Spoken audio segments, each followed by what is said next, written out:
मेरे इस first channel को देखिए, इसकी फर्स्ट वीडियो को डाले ऑलमोस्ट 4 इयर्स हो गए हैं, बट इम्प्रेशंस 250। उसके बाद ये है मेरा सेकंड चैनल, इसके फर्स्ट वीडियो पर 800 इम्प्रेशंस हैं, वो भी जब मैंने इसे बाकी वीडियो से प्रमोट करा। और ये मेरा थर्ड चैनल जिस पर अभी आप ये वीडियो देख रहे हैं, इसकी फर्स्ट वीडियो पर 1.8 के इम्प्रेशंस हैं, जो कि नए चैनल के लिए कोई छोटी बात नहीं है। बट ये मैंने करा कैसे? ये वही चीज है जिसको इग्नोर करने की वजह से स्मार्टिफाई और टोटल गेमिंग जैसे चैनल्स डेड पड़े हैं। वहीं सेनपाई स्पाइडर और हमारी नीश के बाहर के क्रिएटर्स अपनी ग्रोथ को सस्टेन करे हुए हैं। फर्क नहीं पड़ता आप किस टाइप का कंटेंट बनाते हो, फर्क पड़ता है उसको एनालाइज करने से। And this video is all about market analysis. वही जैसे है ना कि अगर आप आंख बंद करके रेस में दौड़ोगे ना तो आप कहीं टकरा के गिर जाओगे और ऐसा गिरोगे ना कि फिर उठ भी नहीं पाओगे। आज मैं जो इन्फॉर्मेशन आपको दूंगा वो कोई अपने पेड कोर्स में भी नहीं देगा। Hi, I am mister storm with over 4 years of experience studying YouTube deeply. और आज हम बात करते हैं कि एनालाइजेशन होता क्या है, मार्केट को कैसे एनालाइज करते हैं, और मैंने क्या एनालाइज करा, और भी बहुत कुछ। तो आंख खोल के चारों तरफ देखते रहना है कि कौन कैसे काम कर रहा है, फिर अपना स्टेप लेना है आपको।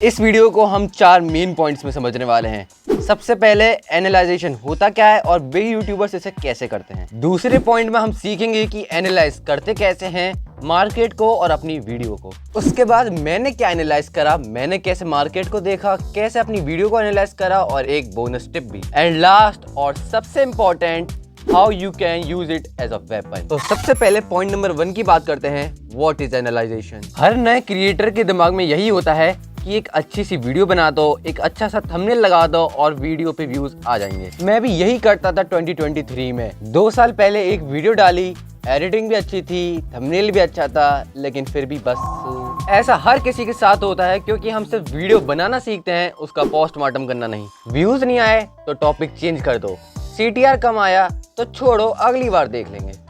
पर क्या आपने कभी सोचा कि वीडियो फ्लॉप होने के पीछे असली वजह क्या थी? वो 1 सेकंड जहां आधे लोग निकल गए, वो टाइटल जो किसी ने नोटिस ही नहीं किया, वो थंबनेल जिसमें प्रॉमिस था ही नहीं। यही होती है एनालाइजेशन, एक ऐसी चीज जो किसी भी कोर्स में नहीं सिखाई जाती, जो क्रिएटर को क्रिएटर बनाती है, व्यूज को डबल कर सकती है, बस उसे यूज करना आना चाहिए। अब हमने ये तो समझ लिया कि एनालाइजेशन होता क्या है, बट अगर बिग यूट्यूबर्स का एग्जांपल और बता देते तो और अच्छे से समझ आ जाता। ठीक है, मैं समझा देता हूँ। आपने देखा था कि एक टाइम पर इन यूट्यूबर्स का कितना क्रेज था, बट टाइम के साथ वो कम हो गया और नए क्रिएटर्स मैदान में आ गए, क्योंकि उन्होंने नहीं समझा था ऑडियंस बिहेवियर। आजकल ऑडियंस एक ही फॉर्मेट से बहुत जल्दी बोर हो जाती है, और हिमलैंड्स का भी तो यही सीन था। वो रिपीटेटिव स्टोरी लाइन ऑडियंस को दिखाते रहे, जिसकी वजह से उनकी ऑडियंस हिमलैंड से बोर होने लगी। वहीं सेनपाई स्पाइडर का स्टॉर्म सीरीज, पहले तो उसका एक पार्टी महीनों में आता है और उनकी story line day by day improve भी हुई है।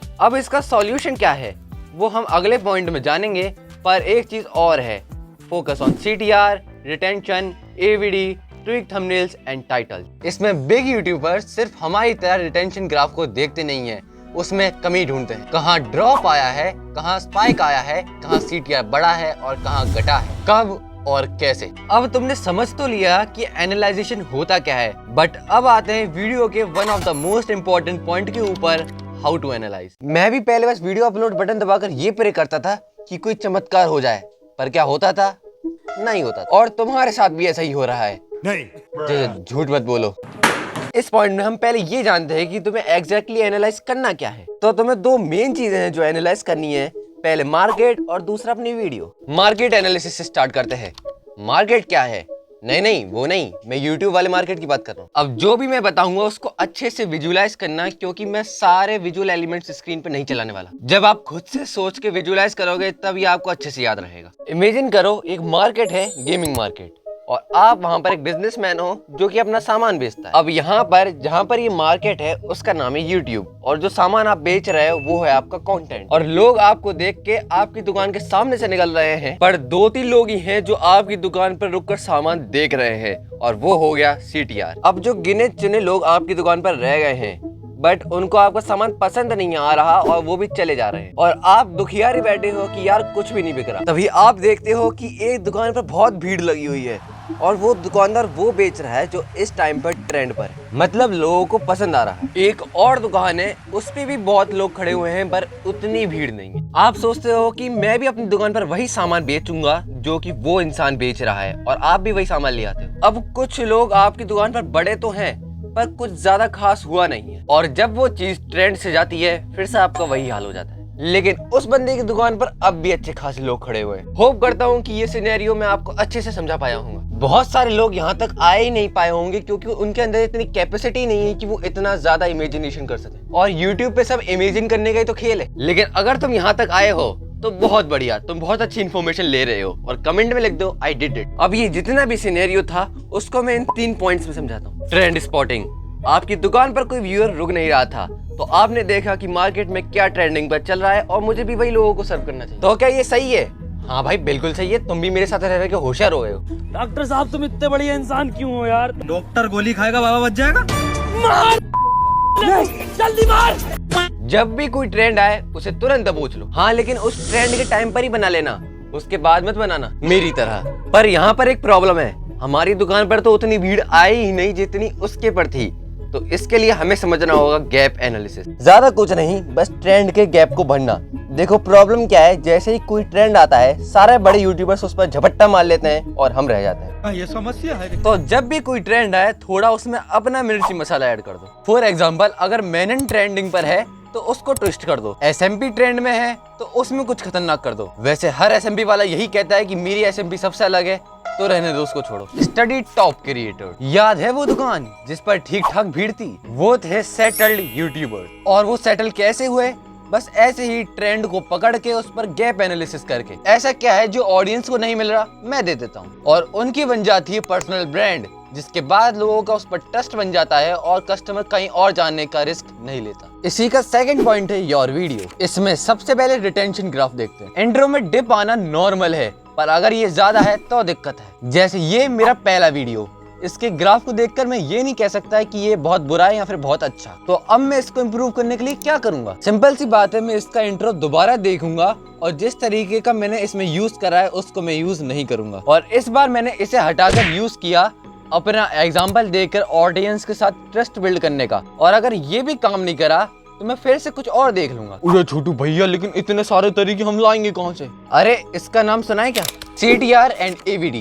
CTR बड़ी काम की चीज है और इसे एनालाइज करना जरूरी है। जब मैंने ये वीडियो अपलोड करा तो इसका CTR कम था और उसके बाद मैंने इसका थंबनेल बार बार चेंज करा और अब इसका CTR 3% से 5% तक पहुंच चुका है। यहाँ तक कि मेरा AVD भी अच्छा हुआ है। इस वीडियो के स्टार्ट में मैंने आपको 1.8 के इंप्रेशंस दिखाए थे, अभी वो 3.4 के हैं। और ये कैसे हुआ? मैंने अपने थंबनेल में इम्प्रूवमेंट लाई जिससे YouTube ने मुझे और पुश करा। बाकी अपने कमेंटर्स को फीडबैक देते रहो, ये एल्गोरिदम के लिए अच्छा साइन है। लेकिन ये जो मैं इतना ज्ञान दे रहा हूँ इसमें मैंने क्या करा है तो जानते हैं। पॉइंट नंबर 3 में व्हाट आई एनालाइज। इन सबको एक साथ बताता हूँ। जब मेरा रिटेंशन इतना ज्यादा बेकार था तो मैंने उसे थोड़ा बहुत इम्प्रूव करा। कैसे? बार बार एनालाइज करके और पैटर्न्स को चेंज करके। और एक मस्त बात तो ये है कि थंबनेल और टाइटल अच्छा होने से आपका ऑडियंस रिटेंशन भी अच्छा होता है। हाँ सच में, इस थंबनेल से पहले ये 19% था और इसके बाद हो चुका है 27%। तभी तो YouTube का टेस्ट एंड कंपेयर वाला फीचर सिर्फ CTR पर डिपेंड नहीं करता, AVD पर भी करता है। बोनस लोगे क्या? बार बार थंबनेल बदलने से 24 से 48 आवर्स के अंदर आपकी वीडियो पर थोड़े बहुत इंप्रेशंस आते हैं और अगर वो अच्छा हुआ तो फिर आपकी वीडियो आगे भी प्रमोट होती है। पता नहीं इस बात में कितनी सच्चाई है पर मेरे साथ तो यही हुआ है और जो मैंने एनालाइज करा है। अब इस सब को आप कैसे अपने लिए हथियार बनाकर यूज कर सकते हो वो है पॉइंट नंबर 4 के अंदर, how you can use it as a weapon. इसमें कुछ नहीं, बस पूरी वीडियो की समरी है 1 मिनट में। ये देखते रहो कि लोगों की डिमांड का फॉर्मेट क्या है और उससे अलग हटके या उनकी नीड के हिसाब से उस पर काम करो। इंप्रेशंस लाने के लिए उसके एसईओ और थंबनेल को बदलते रहो। जो तरीका इस बार काम नहीं कर रहा है उसको अगली बार बदल दो। जो भी ट्रेंड आए उसमें अपना मिर्च मसाला ऐड करके पेश करो। एंड लास्ट, एनालाइजेशन को अपनी हैबिट बना लो। यही दिक्कत है कि आप बड़े क्रिएटर्स को किसी रीजन की वजह से देखते हो पर क्या आपके पास अपने लिए कोई ऐसा रीजन है? इसके बारे में मैंने इस वीडियो में डिटेल में जिक्र किया है। स्क्रीन पर जो वीडियो आ रही है उस पर जाकर क्लिक कर दो। मैं तुमसे वहीं मिलता हूँ। Bye bye.